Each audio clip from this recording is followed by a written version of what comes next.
अभी से 4 दिन पहले मैंने एक खबर पढ़ी साहब फेसबुक के जरिए, ये हमारे सारे उलमा, एक प्रोफेसर गवर्नमेंट की पगार ले लेकर उसका गवर्नमेंट का पैसा खाते खाते उसके दिमाग में ऐसा कीड़ा काटने लगा, वो क्या नशे में आया, 1-2-5 लाख रुपया महीना उसको मिलता है, उर्दू लेक्चरर होने की हैसियत से पैसा आता है, तनख्वाह आती है, पैसे कमाई होती है, उसने मौलवियों को टारगेट पे ले लिया और खुलेआम कहने लगा ये मौलवियों की क्या हैसियत, ये मौलवी कुछ नहीं जानते, ये मुल्ला कुछ नहीं जानते। मैं इसी बहाने से ऐसे नाहंजार बदमाश प्रोफेसर्स को कहना चाहूंगा, खबरदार जो तूने किसी मौलवी को टारगेट करने की कोशिश की।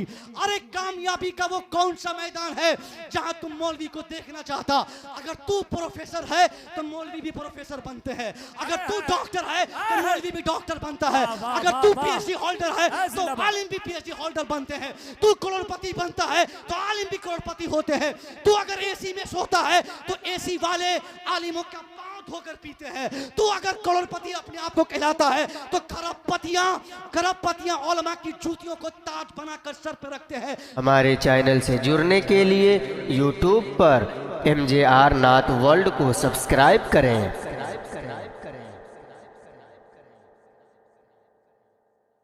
मांगता है जिस बेटी को बाप कमा कर घर पहुंचता, 12 बजे रात में जो बेटी एक गिलास पानी लेकर उस बाप को पिलाने के लिए दरवाजे पर खड़ी रहती, वो करोड़ों खरबों की संपत्ति को वो बूढ़ा बाप शादी के रस्म के बाद आपके हवाले कर दिया और उसी बाप से आप फ्रीज मांगते, उसी बाप से आप पैसे मांगते, उसी से आप गाड़ी मांगते हैं।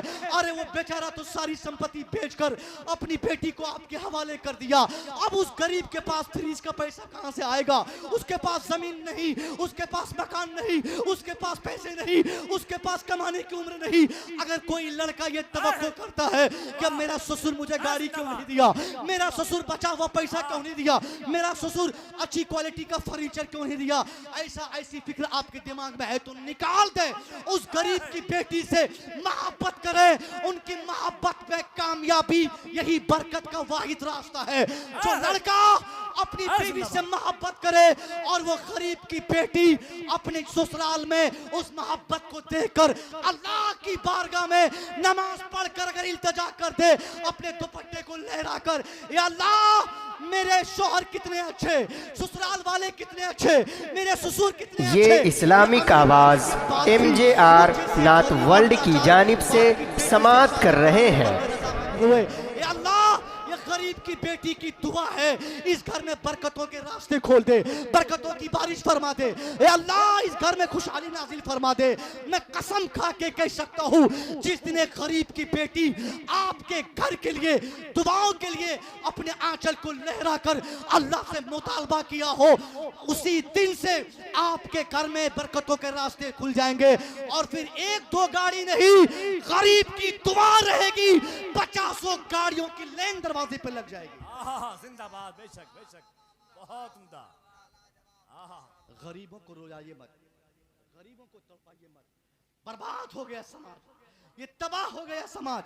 बेटियों की जिंदगी कॉलेज लाइफ में कंप्लीट हो गई, उसने कहीं भी टेंशन मोल लेकर, ये बहुत आसान है ये आंकड़ा बताना कि सीतामढ़ी से इतनी लड़कियां, बिहार से इतनी लड़कियां, हिंदुस्तान से इतनी लड़कियां घर छोड़कर भाग गई, ये देखो फलाने की बेटी भाग गई, वो देखो चिलाने की बेटी भाग गई। ये बड़ा आसान है बोलना, मगर इसकी ताकत जानना ये बड़ा मुश्किल काम है। आपने क्यों नहीं पूछा अपने समाज से कि वो गरीब की बेटी इस तरह के कदम को क्यों उठाई और क्यों ये हरकत की?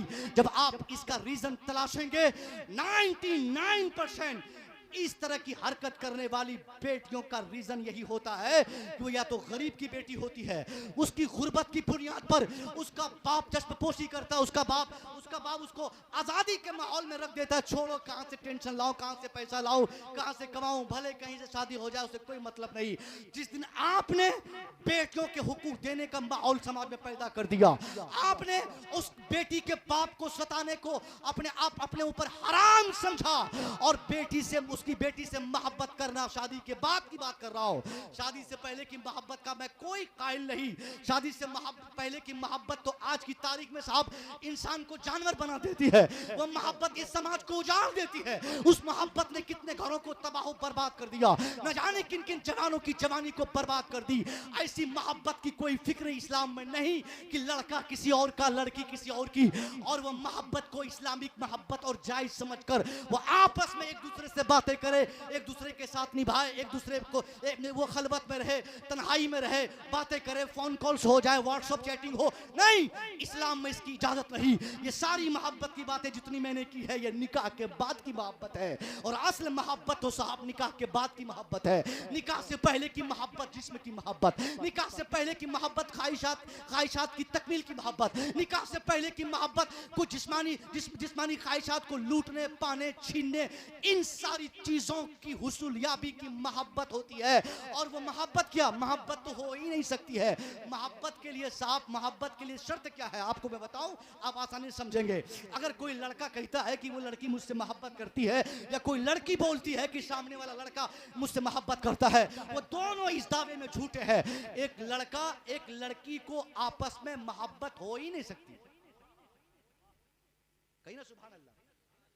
मोहब्बत माँ से होती है, मोहब्बत बाप से होती है, मोहब्बत कोई अपनी बहन से करता है, मोहब्बत किसी गैर की लड़की से करे ये हो ही नहीं सकता है। वो सिर्फ कोई एक ऐसी ख्वाहिश है, वो टेम्परेचर है। उस टेम्परेचर की बुनियाद पर वो चीज मोहब्बत का रास्ता दे देती है, जिसकी बुनियाद पर लड़के उसको मोहब्बत कहते, और इसी मोहब्बत को पाने के लिए घर उजाड़ देते, किसी की बेटी के साथ दुर्व्यवहार कर जाते, किसी के बेटे को तबाह कर देते। अल्लाह की कसम मेरी बेटियों, मैं तुमसे कहता हूँ, हरगिज़ नहीं कोई लड़का दावा करता है, ऐसी मोहब्बत का दावा करता है, वो गलत है, गलत है, गलत है। कोई तेरे बाप से बड़ा तुमसे मोहब्बत करने वाला नहीं, तेरे भाई से बड़ी मोहब्बत करने वाला कोई नहीं, तेरे घर वालों से ज्यादा प्यार करने वाला तुमसे कोई नहीं। अगर कोई लड़का तुमसे कहता है तो वो झूठा है। एक वक्त के लिए, एक अपॉइंटेड टाइम के लिए, एक फिक्स पीरियड के लिए, एक खास काम के लिए वो ऐसी मोहब्बत की बात करता, वरना मोहब्बत तेरा बाप करता है, वो लड़का नहीं। इसलिए ये सारी मोहब्बत गलत है। असल मोहब्बत शादी के बाद की है। इसलिए शादी के बाद आप उस लड़की से जितनी मोहब्बत करेंगे कम है, और जितनी मोहब्बत करेंगे अल्लाह के उतने आप करीब होते जाएंगे। जितनी मोहब्बत करेंगे उतना सवाब में इजाफा होगा, नाम आमाल में नेकियों का इजाफा होगा। इसलिए दुल्हन से, बेटी से, बहू से खूब मोहब्बत करे। ससुर है तो अपनी बहू से मोहब्बत करे। ये ना कहें कि साहब वो दूसरे की बेटी है, दूसरे की बेटी आप समझेंगे तो वो भी आपको अपना बाप नहीं समझेगी। ये अक्सर आप लोगों की शिकायत रहती है कि जब से वो बहू आई है पता नहीं कौन सी घर की लड़की है कि मुझे चाहती नहीं है। कैसे वो आपको चाहेगी? कभी आपने उससे मोहब्बत नहीं किया है। जो बाप, जो ससुर अपनी बहू को मोहब्बत से बुलाएगा, मैं दावे से कह सकता हूँ वो बेटी, लड़की बहू बन के नहीं बल्कि अपनी बेटी बन के आपके सामने आएगी। आप उनसे मोहब्बत करें, इसमें असल कामयाबी है। मुझे बहुत सारी चीजें कहनी थी मगर वक्त कम है, शोरा ज्यादा है। अब आप मेरी पूरी बात समझ गए होंगे। आखिरी बात, अब उलमा को तरजीह है। उलमा हर एतबार से काबिल होते हैं। इनकी तनख्वाह ना देखें बल्कि इनकी स्टैंडर्ड देखें, इनकी लाइफ में जो चेंजिंग है, जो खुशहाली है, जो इनका लाइफ स्टैंडर्ड है, ये जब आप मुशाहदा करेंगे असल खुशहाली यही है। पैसा खुशहाली का रीजन नहीं होता है, वरना कोई डॉक्टर खुदकशी नहीं करता, कोई इंजीनियर टेंशनलाइज नहीं होता, कोई पैसे वाला गम में नहीं मरता। अगर पैसा इंसान को खुश करता तो अमीर जितने हैं सब खुशहाल रहते और गरीब रोजाना फांसी लगा के मर जाते। मतलब ये हुआ कि पैसे से कोई मतलब खुशी को नहीं है। खुशी असल देखनी है तो उलमा को देखे, इनका कपड़ा देखे।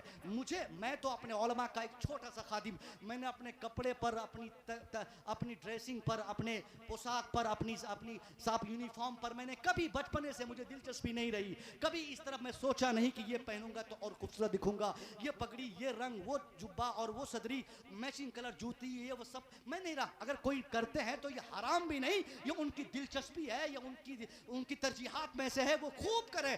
अल्लाह ने दिया है तो करेंगे, नहीं तो क्या करेंगे। अल्लाह ने 25,000 की सदरी पहनने की ताकत दी है तो पहनेंगे, आप पहनिए। अगर किसी को ताकत है और नहीं पहनते हैं तो ये भी उनकी कमी नहीं है, वो उनकी तरजीह नहीं है, नहीं पहनते हैं। इसलिए अब उलमा को देखे, इनके मुंह में पान देखे, इनके चेहरे पर जो खुशहाली के आसार नमूदार होते रहते हैं ये देखे। इनकी 6000 की तनख्वाह नहीं, बल्कि इनके पकवान देखे, इनके खान देखे, इनकी जूती देखे, इनका जुब्बा देखे। ये सब जब आप देखेंगे फिर आप समझेंगे असल स्टैंडर्ड यही है, असल लाइफ का मजा यही है। इनमें से कोई आज तक कहीं किसी को कंप्लेंट नहीं करता। अभी से 4 दिन पहले मैंने एक खबर पढ़ी साहब फेसबुक के जरिए, ये हमारे सारे उलमा, एक प्रोफेसर गवर्नमेंट की पगार ले लेकर उसका गवर्नमेंट का पैसा खाते खाते उसके दिमाग में ऐसा कीड़ा काटने लगा। वो क्या नशे में आया, 1, 2, 5 लाख रुपया महीना उसको मिलता है, उर्दू लेक्चरर होने की हैसियत से पैसा आता है, तनख्वाह आती है, पैसे कमाई होती है। उसने मौलवियों को टारगेट पे ले लिया और खुलेआम कहने लगा ये मौलवियों की क्या हैसियत, ये मौलवी कुछ नहीं जानते, ये मुल्ला कुछ नहीं जानते। मैं इसी बहाने से ऐसे न हंजार बदमाश प्रोफेसर्स को कहना चाहूंगा, खबरदार जो तूने किसी मौलवी को टारगेट करने की कोशिश की। अरे कामयाबी का वो कौन सा मैदान है जहां तुम मौलवी को देखना चाहता। अगर तू प्रोफेसर है तो मौलवी भी प्रोफेसर बनते हैं, अगर तू डॉक्टर है तो मौलवी भी डॉक्टर बनता है, अगर तू पीएचडी होल्डर है तो आलिम भी पीएचडी होल्डर बनते हैं, तू करोड़पति बनता है तो आलिम भी करोड़पति होते हैं। तू अगर एसी में सोता है तो एसी वाले आलिमों का धोकर पीते हैं। तू अगर करोड़पति अपने आप को कहलाता है तो खरबपतियां उलमा की जूतियों को ताज बनाकर सर पर रखते हैं, यह हमने देखा है। इसलिए उलमा को कभी टारगेट न किया जाए, यह न कहा जाए कि इनको सिर्फ नमाज पढ़ाना आता है, यह सिर्फ नीयत बताना जानते हैं, यह सिर्फ रोजे की बात करते हैं, यह सिर्फ नमाज की बात करते हैं। हाँ, ये इसलिए नमाज की बात करते हैं क्योंकि नमाज की बात करना ये इनकी रिस्पॉन्सिबिलिटी है। लोगों को जहन्नम से रोककर जन्नत का रास्ता दिखाना ये इनकी जिम्मेदारी है। अगर हम ये बताते हैं अजान देकर, नमाज पढ़ाकर, खुतबा देकर, तदरीस करके अगर हमने ये सब किया और हमारे इस काम को अगर किसी ने ये सोचा ये इनकी मजबूरी है तो ये उनकी गलती है। उर्दू की बात करते हैं आप कि मौलवी को उर्दू नहीं आती। कोई मौलवी आज तक, मैं बताता हूँ, मैं मदरसे का प्रोडक्ट हूँ, कोई बताए कि किस मदरसे में उर्दू अदब की कोई किताब पढ़ाई जाती हो, कोई बता के मुझे बताए किस जमात में उर्दू अदब की किताब दाखिल है। उला में आप जाइए, सानिया में, तीसरी जमात में, चौथी जमात में, 5वीं में, 6ठी में, 7वीं में, 8वीं में, इफ्ता तक की तालीम की अगर मैं बात करूं, कोई ऐसी क्लास, कोई ऐसी दरसगाह या कोई ऐसा मदरसा नहीं जहां उर्दू लैंग्वेज की पढ़ाई होती हो। मदरसा उर्दू के नाम से नहीं जाना जाता।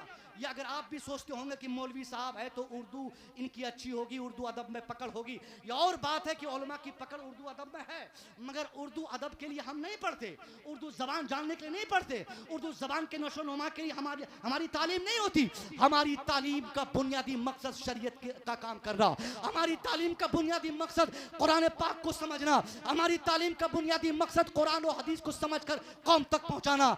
हमने उर्दू जो पढ़ा है वो सिर्फ एक सपोर्टिंग लैंग्वेज की सूरत में हमने उर्दू पढ़ा है, एक जबान, एक कन्वर्सेशन के लिए, एक राब्ते की जबान की हैसियत से हमने उर्दू पढ़ा है। उर्दू को हमने एक लैंग्वेज की हैसियत से, अदब की हैसियत से नहीं पढ़ा। उसके बाद भी आलिमों की अगर फहरिस्त तैयार की जाए जिन्होंने उर्दू अदब में अपनी गिरा कदर खिदमत अंजाम दी हो, यही मोहम्मदपुर को लीजिए, यहाँ बेशुमार शोरा मिलेंगे उर्दू जबान अदब के। इस्लामपुर देख लीजिए, सीतामढ़ी देख लीजिए, ये बिहार देख लीजिए। 21वीं शताब्दी में अगर हम उलमा की बात करेंगे, सुन अंधे प्रोफेसर, तुम तो पैसा खाता है रे, गवर्नमेंट की तनख्वाह मिलती है, पैसे की बुनियाद पर उर्दू अदब के कीड़े तेरे दिमाग में काटते हैं तो बातें उर्दू अदब की होती तुमसे, मगर खुदा की कसम हम मस्जिद में पढ़ाते हैं फरोगे उर्दू के लिए नहीं, हम मदरसे में पढ़ाते हैं फरोगे उर्दू के लिए नहीं, हम तकरीर करते हैं फरोगे उर्दू के लिए नहीं, हम शायरी करते हैं फरोगे उर्दू के लिए नहीं, हम तदरीस के खिदमत अंजाम देते हैं फरोगे उर्दू के लिए नहीं। हम सिर्फ 6000 तनख्वाह लेते हैं इस्लाम के फरोग के लिए, दीन के काम के लिए, कुरान के फरोग के लिए, और इसी बहाने से उर्दू कामयाब होती जाती, उर्दू का काम आगे बढ़ता जाता। हम में से जिसे देखिए उस्तादुल शोरा, जहां देखिए शायर नजर आते हैं। उर्दू अपनी स्टार्टिंग पॉइंट से आज तक उर्दू जबान की अगर मैं तारीख मुख्तसर सी तारीख आपके सामने रखूं, सरकार मखदूम समना जहांगीर से, सरकार मखदूम समना से लेकर आज तक, चाहे वो किसी भी बुजुर्ग की बात करें, सूफी की बात करें, अब उस सूफी की जिंदगी पढ़ेंगे तो पता चलेगा यही दाढ़ी वाला, यही टोपी वाला ना चाह कर भी आज तक उर्दू पे काम करते रह गए। हमने इरादा बनाकर उर्दू की खिदमत नहीं की, हमने काम किया, उर्दू की खिदमत होती चली गई। हम अपना काम किए, उर्दू अदब का काम होता चला गया। इसलिए उर्दू अदब की सारी जिम्मेदारी तुम जैसे प्रोफेसर्स पे है जो सरकार गवर्नमेंट से पैसा लेते हैं। हम गवर्नमेंट से उर्दू जबान के नाम पे पैसे नहीं लेते, हम तो नौकर है मदीने के सरकार के, हम नौकर है मदीने के ताजदार के, हम उनके फरमान को कौम तक पहुंचाते हैं। इसलिए ये उम्मीद अगर आप करते हैं कि मौलवी से ये काम हो तो ये गलत है। आप उम्मीद छोड़ दें, हम खुद ही काम कर लेंगे। और जिस दिन मदरसे की तालीम रुक जाए, उसी दिन उर्दू की तालीम भी रुक जाएगी।